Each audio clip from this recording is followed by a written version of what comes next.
Uma das maiores histórias de abdução envolvendo os possíveis seres superiores por trás das ações dos Greys aconteceu em um momento em que a humanidade havia pisado na Lua apenas 7 anos antes e estava encerrando o programa Apollo em 1975 com a missão Apollo-Soyuz. Essa foi uma época em que a humanidade se despedia do único programa que levava o homem fisicamente a um lugar além da Terra. No entanto, nesse mesmo período, os relatos de avistamentos de OVNIs aumentaram significativamente. E um dos mais importantes desses eventos ocorreu no Arizona, nos Estados Unidos, em 1975, envolvendo Travis Walton. Ele voou uns 4,5 metros para trás. O corpo dele chegou a quicar no chão. E era um ser de aparência humana. Eles não seriam reconhecidos se estivessem andando na rua. Assim começava uma das histórias mais famosas do mundo. O que realmente aconteceu? Quem eram esses seres por trás dos Greys? De que planeta ou estrelas vieram? Ele me levou para fora da nave e parecia que ela estava estacionada em um prédio maior ou em uma nave maior. Ele me levou até lá. Nós andamos pelo corredor até chegar a uma sala onde havia outros iguais a ele. Investigações mais recentes trouxeram esses e outros novos detalhes à tona.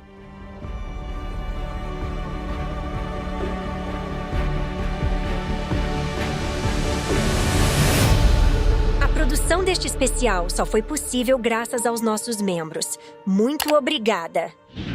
Em 5 de novembro de 1975, um grupo de 7 colegas, trabalhadores florestais, estava voltando para casa após um dia de trabalho na Floresta Nacional de Sitgreaves, na cidade de Snowflake, no estado do Arizona, nos Estados Unidos. Nós trabalhamos até o sol começar a se pôr. E quando estávamos arrumando as coisas e prontos para ir embora, já estava ficando escuro.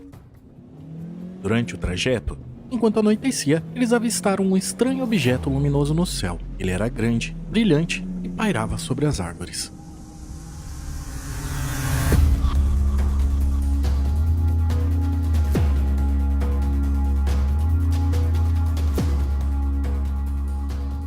Fascinado pelo objeto, um dos homens do grupo, Travis Walton, decidiu sair para observá-lo mais de perto. O Travis saiu correndo em direção à nave. E ele ficou lá por alguns segundos. Seus colegas tentaram impedi-lo, mas não conseguiram. Travis então caminha em direção ao objeto, que parecia estar a poucos metros de distância. Até que aquela coisa começou a fazer barulho. Quando ele se aproxima, eles passam a sentir uma forte vibração no chão, tão forte que até o volante do carro vibrava. Até que algo surpreendente acontece. Um feixe de luz brilhante azul sai do objeto e atinge Travis no peito, lançando a vários metros de distância. Ele voou uns 4,5 metros para trás. O corpo dele chegou a quicar no chão. Seus colegas entram em pânico e fogem imediatamente do local, com medo de serem atingidos por essa luz. Ao ver que aquele objeto simplesmente desapareceu no espaço distante, eles resolvem voltar para tentar socorrer Travis. Ela deu um estalo tipo assim. No entanto, ao chegar ao local, para sua surpresa, ele havia desaparecido. Travis! Travis! Desesperados, eles então resolvem ligar para as autoridades para pedir ajuda, e uma extensa busca é iniciada pela região. E eu tentei chegar o mais perto que pude de cada um deles para ver se sentia cheiro de maconha ou álcool. Mas eu não senti absolutamente nada. A busca envolveu as autoridades locais e centenas de voluntários. Tinham mais ou menos umas 200 pessoas procurando pelo Travis. No entanto, eles não conseguiram encontrá-lo. Acreditando que seus colegas poderiam ter algum envolvimento no desaparecimento de Travis, eles foram interrogados e submetidos a testes de detector de mentiras em um tribunal. Teste esse que durou o dia todo. Eles achavam que a equipe tinha começado alguma briga e talvez tivessem matado Travis. No entanto, os testes confirmavam que eles estavam falando a verdade sobre o que haviam vivido, exceto por além deles, que foi dado como inconclusivo. O caso rapidamente se tornou um evento de grande interesse e atenção da mídia, com a história do desaparecimento de Travis atraindo a atenção de jornalistas e veículos de comunicação de todo o país. E após um desaparecimento de 5 dias, algo acontece. Eu tinha chegado em casa do trabalho. O telefone tocou e...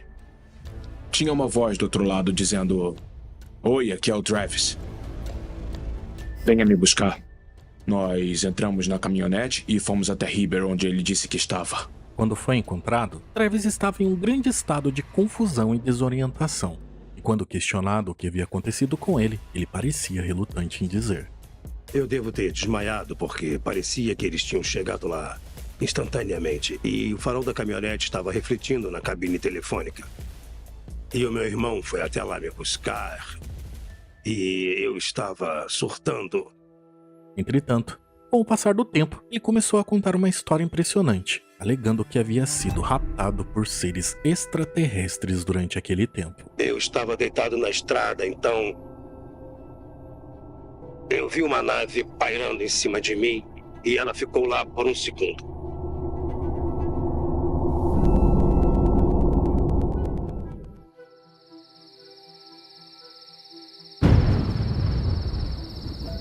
E essa foi a última vez que os vi. As informações fornecidas por Travis sobre sua abdução eram extremamente detalhadas, com ele descrevendo com precisão a aparência dos seres, as características da nave e os procedimentos aos quais teria sido submetido. Mas estranhamente, na visão dele, todos esses eventos aconteceram apenas em um dia e não 5, que o deixou bastante confuso. Devido à natureza inexplicável do relato de Travis, por décadas, muitos questionariam se sua história seria verdadeira ou se tratava de uma fraude ou alucinação. Desesperado por ajuda, o irmão de Travis, Dwayne, buscou a ajuda do APRO, uma organização de pesquisa de OVNIs que investigava de forma séria e científica todos esses casos. Jim Lorenzen, chefe da organização, prontamente disponibilizou médicos para fazer exames em Travis. Inicialmente, eles decidiram fazer exames em sigilo para evitar a interferência da mídia que naquele momento estava enlouquecida por informações. E foi aí que Travis contou o que aconteceu em detalhes desde o momento em que saiu do veículo. Eu agi por impulso quando eu vi o objeto voando na nossa frente. Por algum motivo eu pressupus que ele ia decolar antes que eu chegasse perto. Nós ouvimos um som bem baixo, só um ruído, era uma batida. Como um coração batendo, então. Eu ouvi vários sons de alta frequência e é muito, muito difícil descrever esses sons. Quando eu cheguei mais perto, o som ficou mais alto e ela começou a se mover. Eu fiquei assustado, eu tentei me esconder porque eu estava com medo.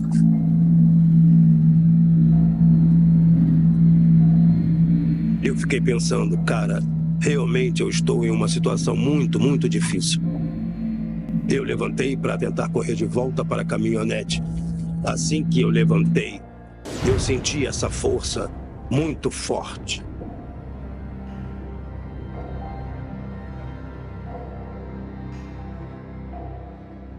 Após isso, ele só se lembra de acordar em uma estrada. Interessados em descobrir o que havia acontecido, nesse espaço de tempo perdido de 5 dias, que lembrava bastante do caso de Beth Barnhill, do qual já falamos aqui algumas semanas atrás, e que o link está na descrição, os investigadores resolveram aplicar técnicas de hipnose através do Dr. James Harder, que também era membro do APRO. Nesse meio tempo, exames médicos, incluindo os de sangue, foram feitos também para tentar identificar qualquer tipo de alteração no seu organismo. Infelizmente, naquela época todos os telefones eram ligados por operadores humanos, e qualquer ligação teria que ser solicitada a eles.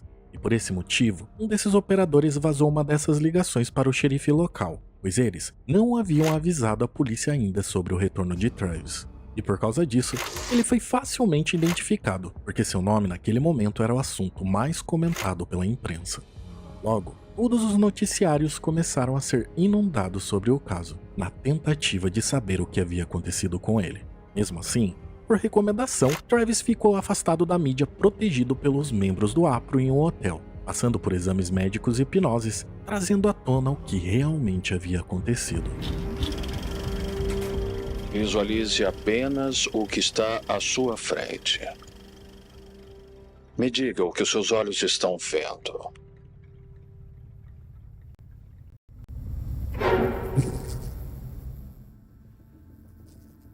Eu estava deitado de costas. Eu acordei devagar e... No começo eu achei que eu estava no hospital. Travis lembra de sentir que alguma coisa não estava certa. Ele via uma luz enorme em cima dele e não conseguia ver as coisas ao redor, mas percebeu estar em um espaço pequeno e com alguma coisa no peito, com uma luz saindo dele. Ao olhar em volta, ele vê algo que se assemelha a médicos, mas conforme a visão deixa de embaçar, bastou poucos segundos para ele perceber que esses médicos não eram humanos. Eles tinham cerca de 1,5 metro de altura, sem cabelo, pele muito branca, feições pequenas, exceto pelos olhos bem grandes.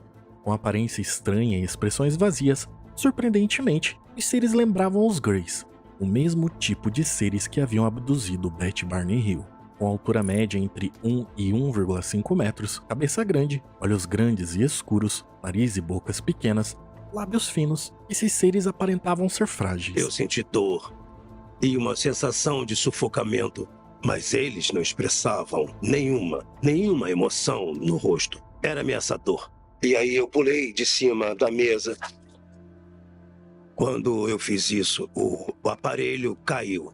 Então eu peguei um bastão, um tubo e eu comecei a balançar no ar. Diante das ameaças de Travis, os seres estranhamente saíram da sala, e com medo de que eles retornassem, Travis começa a buscar uma saída.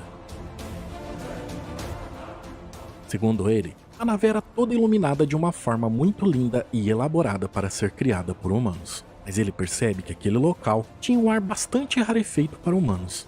Então, antes que desmaiasse, ele busca uma saída. Até que encontra uma porta que o leva para um ambiente vazio com apenas uma única cadeira. E conforme ele se aproximava dela, a iluminação desse ambiente mudava.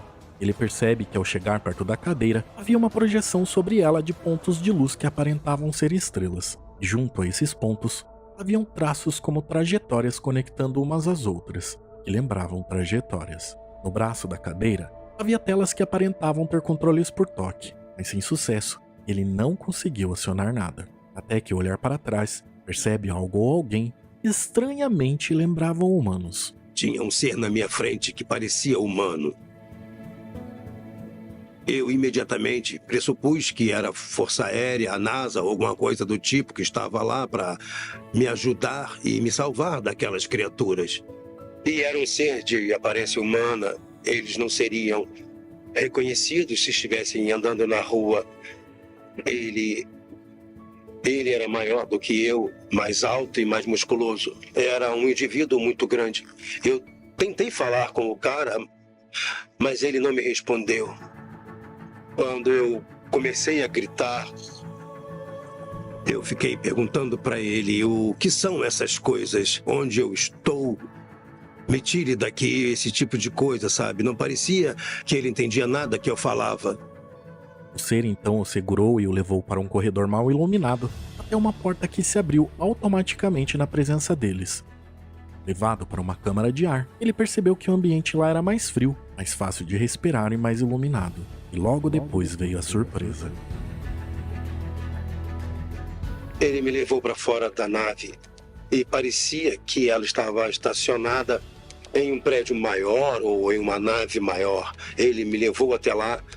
Nós andamos pelo corredor até chegar a uma sala onde havia outros iguais a ele. O fato de os seres serem bastante semelhantes a nós, mas mais fortes e mais altos, e não usarem trajes naquele lugar, o fez pensar que eles eram mais humanos do que imaginava.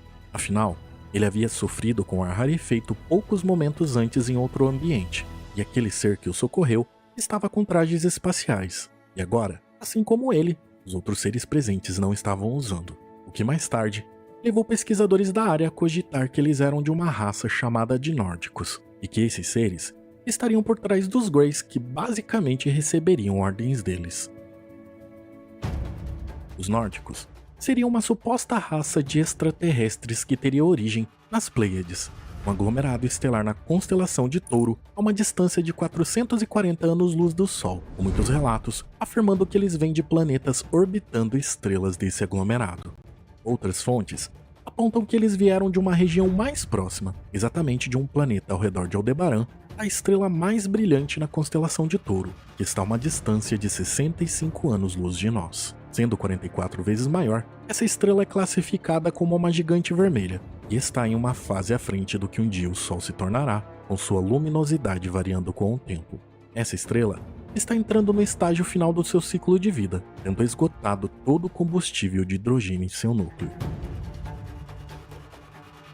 Acredita-se que ela pode ter pelo menos um planeta, o chamado Alpha Tauri B, que é cerca de 6,5 vezes o tamanho de Júpiter.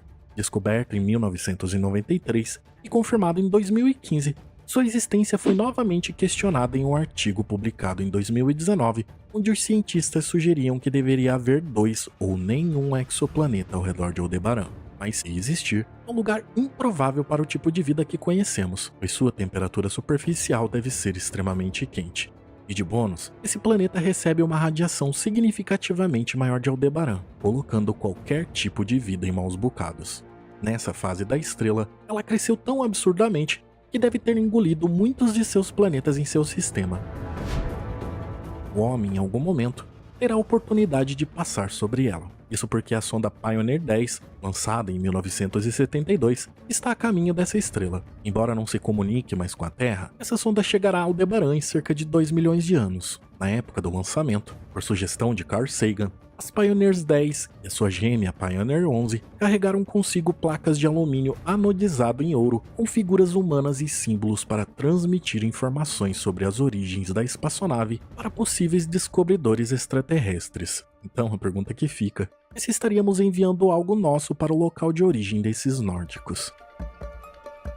Bom, segundo algumas fontes, eles estariam presentes aqui há muito tempo e teriam visitado e influenciado a humanidade por milhares de anos. Apesar da experiência com Travis, frequentemente esses seres são retratados como bons, interessados em ajudar a humanidade, e estariam por trás das ações dos Greys, que por algum motivo seriam subordinados a eles. Basicamente, o nórdico representa um alienígena de aparência humana. No caso do Travis, o nórdico que ele viu tinha cerca de 1,80 m de altura, cabelo meio castanho claro. Basicamente era um humano caucasiano. Poderia ser sueco. Enquanto Travis cobrava respostas para suas perguntas, o ser que o acompanhava o forçou a ir para uma mesa de exame, utilizando uma força absurda, que mesmo para Travis, sendo de uma área braçal que exigia bastante força, era impossível competir com eles.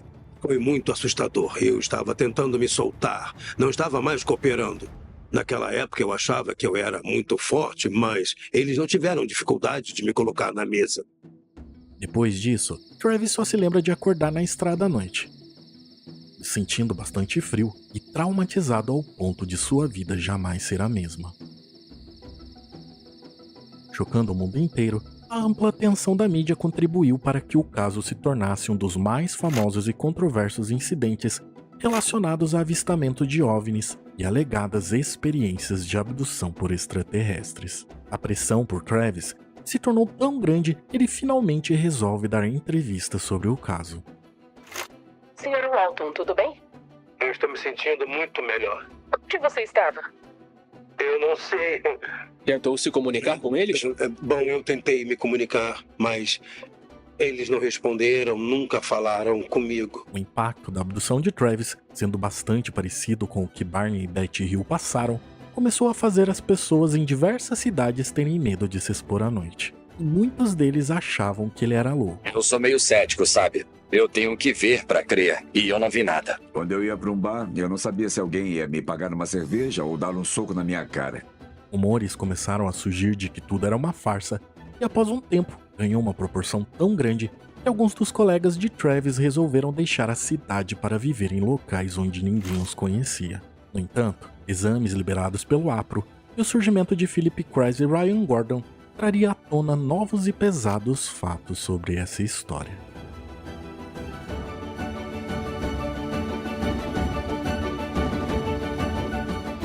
A segunda parte deste web documentário está disponível exclusivamente para os membros do canal.